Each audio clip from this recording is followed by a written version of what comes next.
Tonight, before your thoughts drift too far, let me ask you something simple. Have you ever wondered when humanity decided that one person should lead thousands? Not command them, not dominate them, but guide them. For most of human existence, there were no kings, no crowns, no thrones, no rulers whose words carried life or death. People lived close to the land, in small groups, bound by kinship and survival. Leadership existed, yes, but it was fragile, temporary.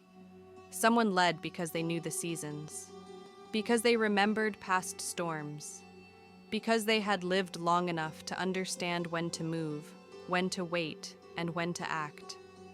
When the moment passed, so did their authority, but quietly, slowly, without a single dramatic moment, everything changed.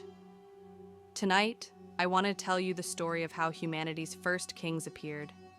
Not conquerors, not emperors, but caretakers of balance in a world that was growing too complex to manage alone. So take a slow breath. Let your body soften. And travel with me to the ancient river plains of Mesopotamia, where civilization learned how to organize itself. For archaeological and historical sources, see references in the video description. Long before stone cities, before walls and temples, there were rivers, the Tigris, the Euphrates.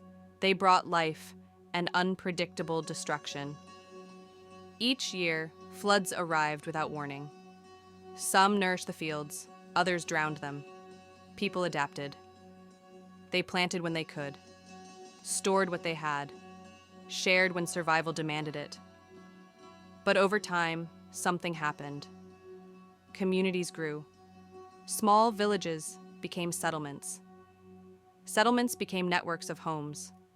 More people meant more food. More food meant storage. More storage meant responsibility. Someone had to decide how grain was divided, who worked which fields, when canals were cleaned, when disputes ended. At first, decisions were shared. Gatherings, discussion, consensus. But discussion takes time, and hunger does not wait. Gradually, people began to turn to the same individuals again and again, not because they demanded power, but because they restored order. They remembered past floods. They understood irrigation. They could calm arguments before they became violence. And something subtle occurred. Leadership stopped being temporary. It stayed. The Sumerians later described this moment with a single phrase: kingship descended from heaven. They did not mean a god appeared in the sky. They meant leadership became sacred. Authority was no longer just practical. It was symbolic. A king did not rule for himself. He ruled to maintain balance between people, land, and the unseen forces they believed governed the world. And after the great flood stories that echo across ancient cultures, one city emerges again and again. Kish. Not the largest city, not the most magnificent, but remembered as the first seat of kingship. Here, early rulers did not command armies. They coordinated survival, they managed canals, oversaw harvests, settled disputes, protected temples.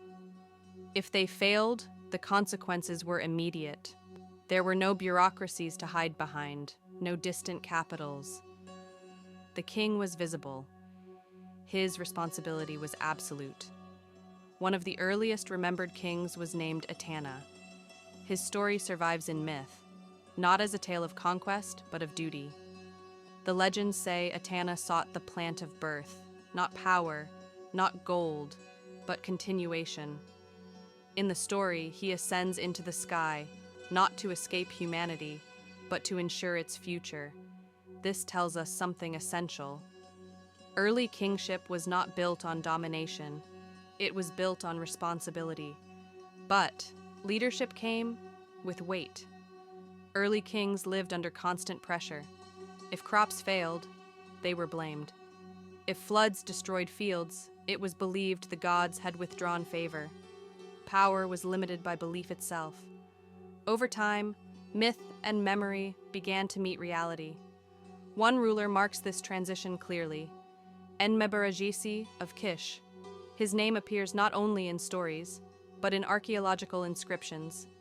For the first time, a king is both legend and history. At the same time, cities like Uruk expanded rapidly. Trade routes stretched far beyond the rivers. People traveled farther than ever before. Specialization increased. Leadership had to adapt. Kings negotiated alliances, organized labor, protected borders. But still, they ruled among the people, not above them. At this stage, kingship was not absolute. Temple councils existed. Assemblies debated decisions. If leadership failed, legitimacy collapsed. Authority was fragile. But something irreversible had begun. Humanity had learned to think collectively. Villages faded. Cities rose. For the first time, thousands of people lived together, dependent on one another. And leadership became the structure that allowed civilization to survive.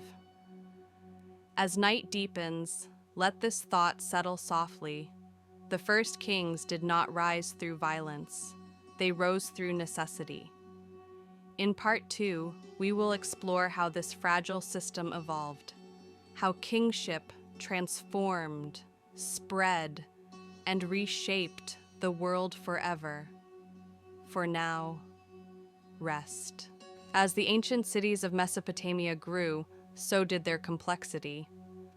No longer were kings responsible only for water and grain. They now oversaw trade routes that stretched hundreds of kilometers. Copper from distant mountains, timber from foreign forests, stone from lands beyond the rivers. Cities became networks, networks became systems, and systems demanded stability. Kingship began to change, not suddenly, but unmistakably. Over generations, leadership became hereditary. Sons followed fathers. Dynasties formed. This was not ambition, it was efficiency. Continuity reduced chaos, but continuity also concentrated power. As generations passed, kings gained symbols of authority: crowns, scepters, ritual garments. These objects were not decoration, they were reminders. Order had a face. Yet in Mesopotamia, kings never fully became gods. That would happen later in Egypt. Here, the king remained human, bound by ritual, omen, and divine approval. If eclipses appeared or plagues spread, it was believed leadership had failed. Power could be withdrawn as easily as it was granted.